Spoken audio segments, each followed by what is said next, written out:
नमस्कार, इस अंक में आप सभी का बहुत बहुत स्वागत है। उड़ीसा में सुंदरगढ़ की एक विशेष सतर्कता अदालत ने आय से अधिक संपत्ति रखने के मामले में सेवानिवृत्त एएसआई प्रभाकर पांडा और उनकी पत्नी सेवानिवृत्त सहायक शिक्षिका गीतांजलि पात्रा को दोषी ठहराते हुए 1 वर्ष का कठोर कारावास और 1 लाख रुपए जुर्माने की सजा सुनाई है। प्रभाकर पांडा, जो सुंदरगढ़ जिले के बनई थाना में सहायक उप निरीक्षक के पद पर तैनात थे और अब वे सेवानिवृत्त हो चुके हैं। उनकी पत्नी गीतांजलि पात्रा, जो राउरकेला के झीर पानी सरकारी हाई स्कूल में सहायक शिक्षिका के रूप में कार्यरत थी और अब वह भी सेवानिवृत्त हो चुकी है। उड़ीसा विजिलेंस विभाग ने इन दंपति के खिलाफ अपनी नौकरी के दौरान भ्रष्टाचार और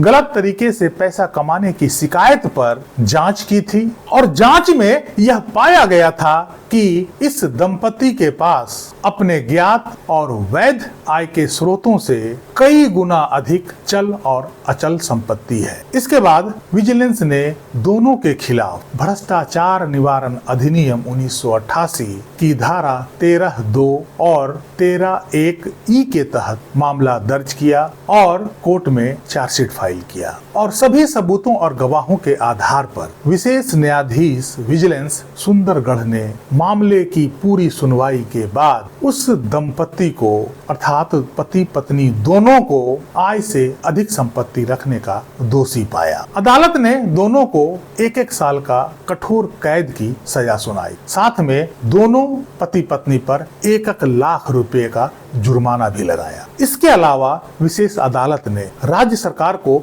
स्पष्ट निर्देश दिया है कि इस दंपति ने अवैध तरीके से जो भी आय से अधिक चल या अचल संपत्ति अर्जित की है उसे कुर्क करने के लिए आवश्यक कदम उठाए जाएं। इन दंपति को दोषी साबित होने के बाद उड़ीसा विजिलेंस विभाग ने आधिकारिक तौर पर यह कहा है कि अब वे संबंधित सरकारी प्राधिकारी अर्थात सक्षम प्राधिकारी से संपर्क करेंगे और कानून के मुताबिक सेवानिवृत्त एएसआई प्रभाकर पांडा और उसकी पत्नी गीतांजलि पात्रा दोनों की सरकारी पेंशन के फायदों को तुरंत प्रभाव से बंद कराने का प्रयास करेंगे। अब आप सभी के मन में यह प्रश्न उठ रहा होगा कि एएसआई के संबंध में तो यह कहा जा सकता है कि उनके पास भ्रष्टाचार के पैसे हो सकते हैं और उन्होंने भ्रष्टाचार के माध्यम से पैसा कमाया हो, लेकिन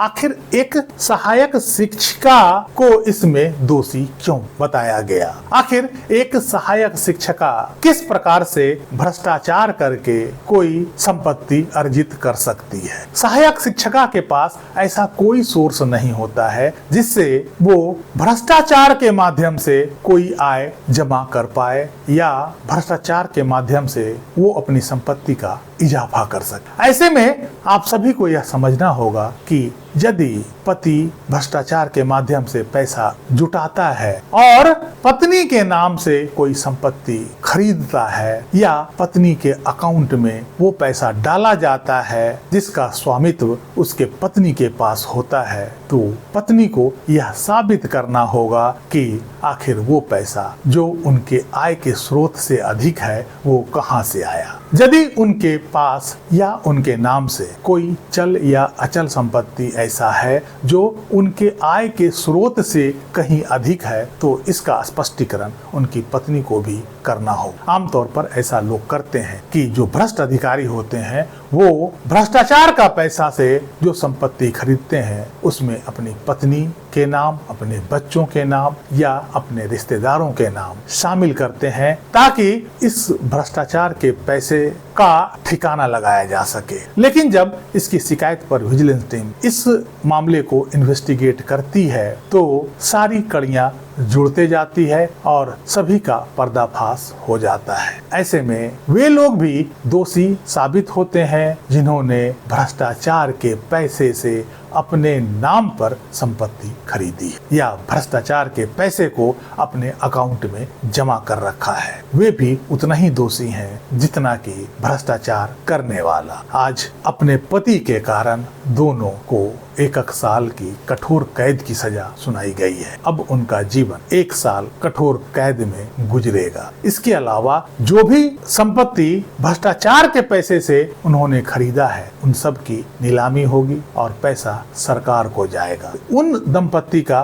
पेंशन भी आगे के लिए बंद हो जाएगा। भला ऐसे में उनका आगे का जीवन कैसे चलेगा? जो भ्रष्टाचार के पैसों से इतने वर्षों तक ऐश मौज कर रहे थे, आज उनका जीवन कष्ट से गुजरने के लिए बाध्य हो रहा है। इसलिए कहा जाता है कि गलत चीजों का परिणाम गलत ही होता है। हालांकि बहुत सारे लोग इसमें बच जाते हैं और यही देखकर बाकी लोग भी भ्रष्टाचार में लिप्त हो जाते हैं। इस अंक में यही तक। कोर्ट का निर्णय आपको कैसा लगा? अपनी राय कमेंट बॉक्स में अवश्य लिखिएगा। क्या न्यायालय के इस कदम से भ्रष्टाचार पर कुछ हद तक रोक लगाया जा सकता है? अपनी राय अवश्य दीजिएगा। वीडियो को लाइक कीजिएगा, चैनल को सब्सक्राइब कीजिएगा। मिलते हैं अगले अंक में, तब तक के लिए जय हिंद, वंदे मातरम।